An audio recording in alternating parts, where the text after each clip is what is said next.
Gas canisters were tossed from a federal law enforcement vehicle as protesters in Metro Chicago yelled and pelted the SUV with water bottles. This hours after a woman was shot and injured in the city by a federal officer. Department of Homeland Security spokesperson Tricia McLaughlin wrote in a statement on X that officers fired defensive shots at the U.S. citizen who she said was armed after she and another driver rammed and boxed in agents. DHS identified the woman as Marimar Martinez and said she is in FBI custody after being discharged from the hospital. A criminal complaint filed Sunday charges Martinez and the other driver with using their vehicles to forcibly assault, impede, and interfere with federal agents, according to the U.S. Attorney's Office for the Northern District of Illinois.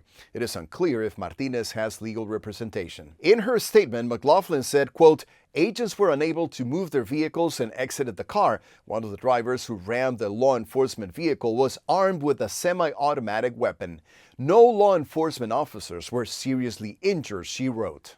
Illinois Governor J.B. Pritzker, who has opposed the federal deployment to his state, says he's still working to determine the facts surrounding the shooting Saturday. What happens in these sorts of incidents is typically ICE puts out a press release before anybody else can speak with the press, and then it gets reported on social media and elsewhere. So here it's really hard to know exactly what the facts are. He accused Trump's administration of inciting civilians. He's saying that, Chicago is a war zone.